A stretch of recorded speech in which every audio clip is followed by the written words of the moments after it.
Hi, I'm Bob Reed. And I'm Rob Cawthorn. We created this emergency reenactment to give other pilots insight into the decision-making process that can occur in an actual emergency. The radio communications are the actual ATC communications from that fateful day on September 21st, 2002.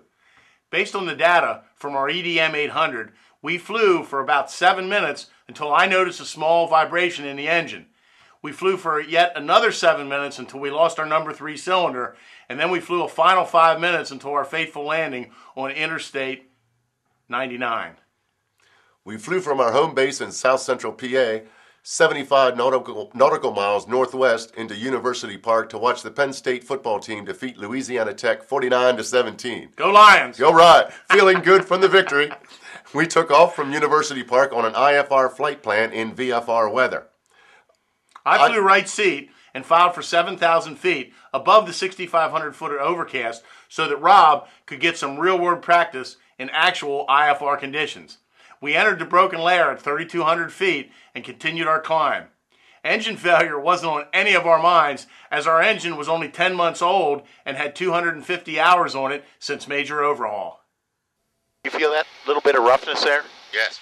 Okay, here, let me just, seems like a foul spark plug. Okay. Let me give that a shot once.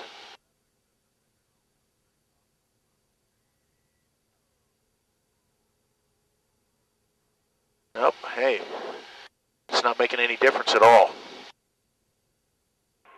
You know, we could go to Mifflintown and maybe have this plug looked at, but I'm worried that Saturday afternoon, after the Penn State football game, it's probably closed. So the best bet, I think, is to go back to University Park. What do you think? I agree. I think we should turn around and head back. 979 Alpha, you can expect about another 4 minutes away. 979 Alpha, 665, Mayday.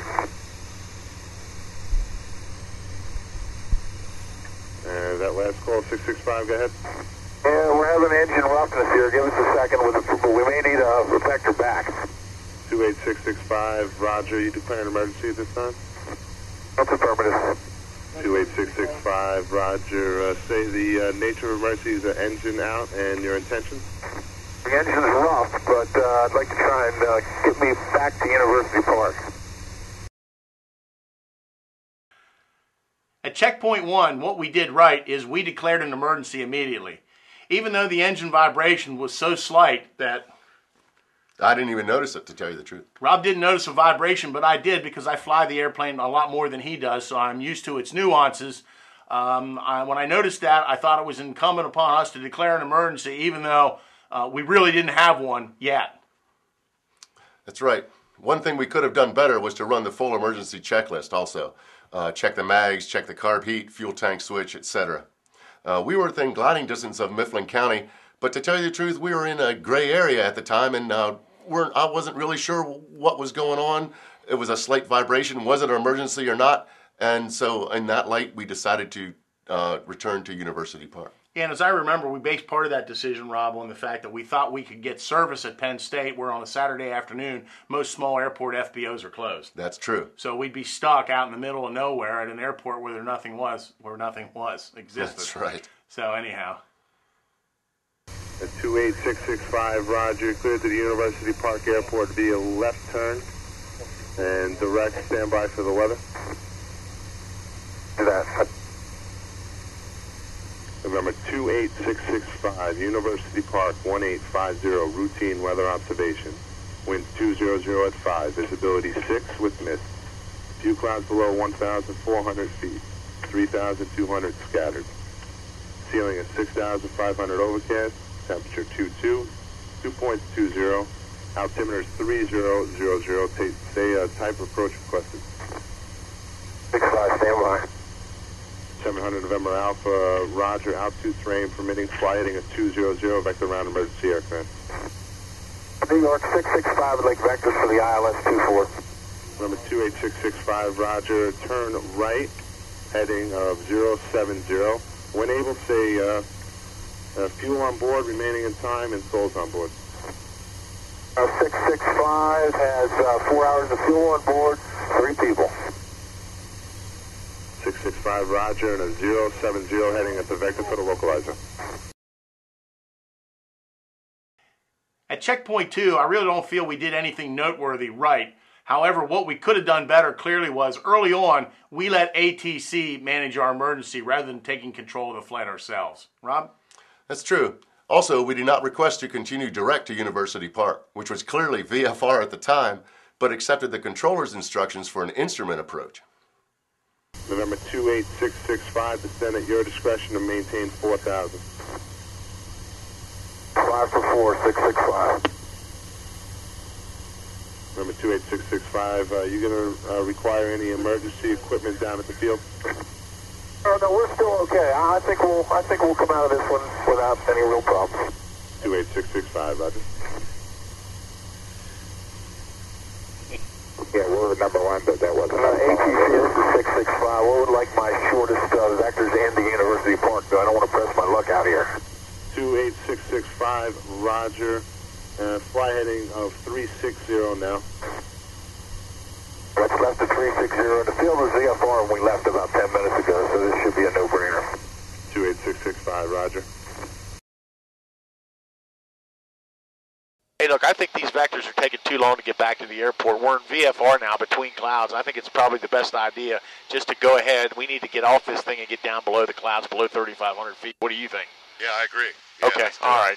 Well, then we'll call him and let him know, but we need to get down, so go ahead, just start down now. We'll exercise our emergency authority command right now. Yes.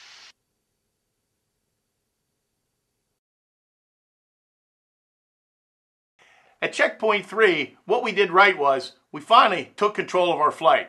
We took steps to expedite our approach to University Park. Rob, what could we have done better? Well, we did give up some altitude, but the payoff was to be in the VFR conditions. We felt it was good to be able to see what was going on around us rather than remain in the clouds under instrument conditions. And it also helped with our situational awareness. That's correct. What we could have also done better was we should have canceled our IFR clearance when we were clearly in VFR conditions so we could more easily control our flight without the need to request clearances from ATC. At 82 Papa Golf. And New York, this is 665. We are now in VFR. I'd like to go direct to the airport. We have it in sight, I believe. Number 28665, Roger, maintain 4,000 feet and stand by for visual approach. Do that, maintain 4,000. Maintain 3.5. 28665, lowest altitude I am authorized to assign you is 4,000 due to the minimum IFR altitude in your area.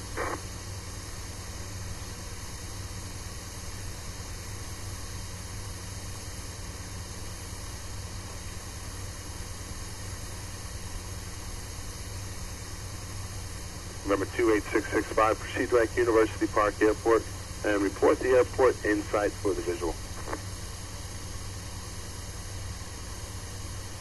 979 Alpha Alpha's with you, airborne Alpha, University. Mayday, mayday. Mayday, mayday. 28665, go ahead. Vector to cylinder, we've lost the cylinder. 28665, Roger, stay attention. Need a vector to the closest airport, man. At 28665, Roger, stay heading. 0-0. 28665, Roger, fly heading at 240. 240, the engine is still running, but we've lost the cylinder. 28665, Roger, fly heading at 240, and the University Park Airport is 8 miles to your southwest.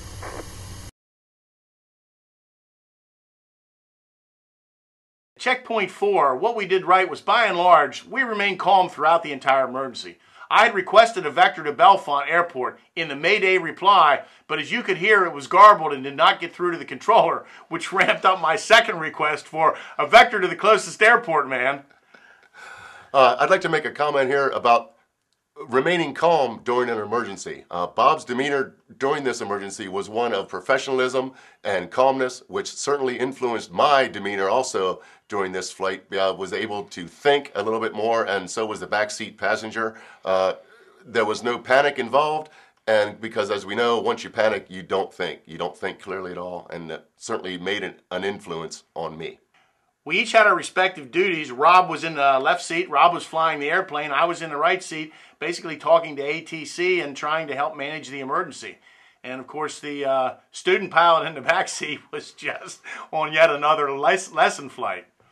What we could have done better, and this is largely my fault, we had poor navigational and situational awareness. Even though we had an IFR installed GPS, I'd flown behind it for 1,000 hours and knew how to operate it. We failed to use it properly, relying more on air traffic control for situational awareness than ourselves. We certainly could have done that better. It's over here if we have to. You know, if we need to execute an emergency landing, we got plenty of places out here we can land. Yep, I got one picked out. At 28665, clear to the Bellefonte Airport, fly heading of 275, and that airport is 5.5 miles from your position.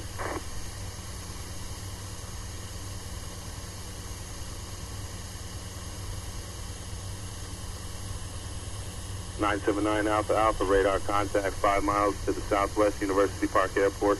Climb and maintain 8,000. I'm up to 8,000 Alpha Alpha. 28665, New York. How far away is Bellefonte? This is 28665. How far away is Belmont? Bellefonte Airport is approximately 5 miles from your position, 275 heading. November 28665, New York. New York, go ahead. Say altitude. You're at 1.7. Middletown, Town 10. Roger, and what's your DME from the University Park Airport? 5.8. We're not going to make that.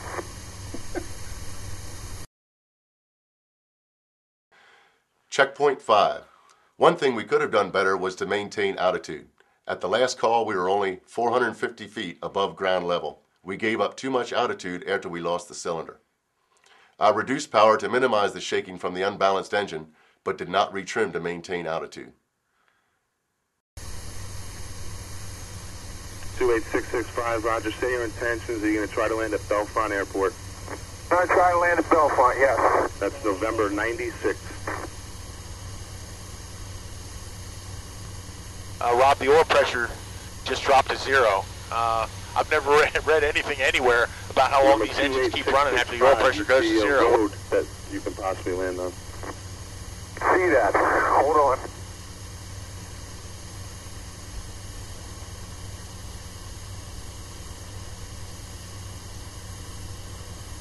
Far from Bellefonte. 665, say again.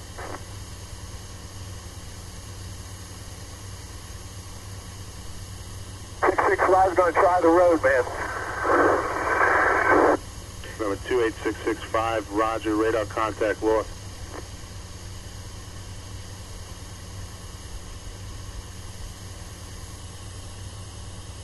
Stop.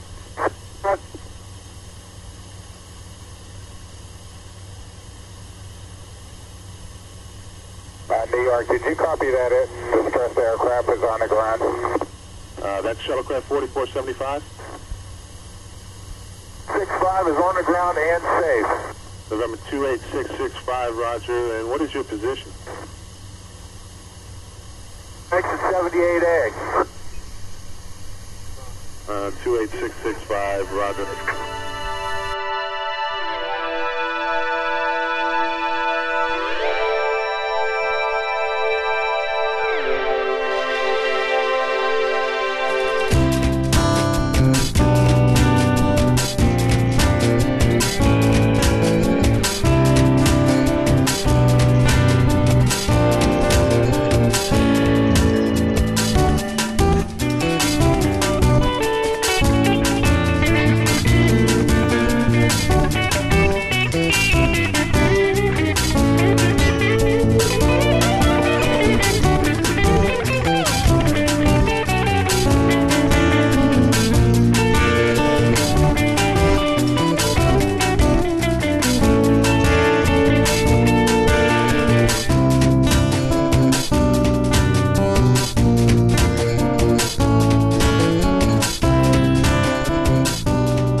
Okay, Thanks for joining us for our reenactment of our 2002 engine failure. But Rob and I are both pilots. As a matter of fact, small fact here, Rob was my very first student as a CFI.